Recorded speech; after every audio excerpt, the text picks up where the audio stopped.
सटाणा शहरातील जुन्या अमरधाम येथील पौर्णिमेच्या रात्री अघोरी पूजा करण्याच्या प्रकरणात सटाणा पोलिसांनी मोठी कारवाई केली आहे।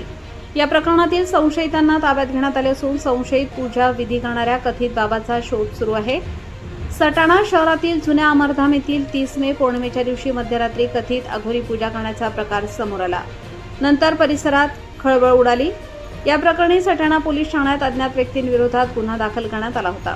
घटनेचा तपास करत असताना सटाणा पोलिसांनी महत्त्वाचे धागेदोरे मिळवत या प्रकरणात वापरण्यात आलेली स्विफ्ट आणि फॉर्च्युनर वाहने जप्त करण्यात आली आहेत। तसेच भूषण भगवान पगार, सागर पवार, सुभाष सोनवणे आणि अविनाश अहिरे ही सर्व राहणार कळवण यांना ताब्यात घेतले आहे। 30 मेच्या मध्यरात्री 2 आलिशान चारचाकी वाहनांमधून काही व्यक्ती भगवे वस्त्र परिधान करून केलेला एक मांत्रिक जुन्या अमरधाम परिसरात आले होते।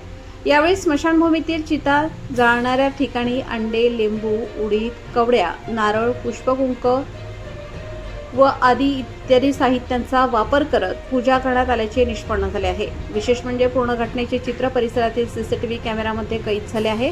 त्याच फुटेजच्या आधारे पोलिसांनी तपासाची दिशा निश्चित करत सोशल प्लॅनपर्यंत यश मिळवले। दरम्यान या पूजाविधीचे नेतृत्व करणाऱ्या कथित बाबाचा शोध अद्याप सुरू असून पुढील तपास पोलिसांकडून वेगाने सुरू आहे। ही संपूर्ण कारवाई पोलीस निरीक्षक योगेश पाटील यांच्या मार्गदर्शनाखाली पोलीस उपनिरीक्षक अमोल सूर्यवंशी आणि त्यांच्या पथकाने यशस्वीरित्या पार पडली आहे। अमरधामातील कथित अघोरी पूजा प्रकरणाचा तपास आता निर्णायक टप्प्यात पोहोचला असून मुख्य सूत्रधार बाबाचा शोध लागल्यानंतर या प्रकरणातील धक्कादायक बाबी समोर येण्याची शक्यता वर्तवली जात आहे। प्रबंधभूमीसाठी प्रतिनिधी चेतन बागुल, सटाणा।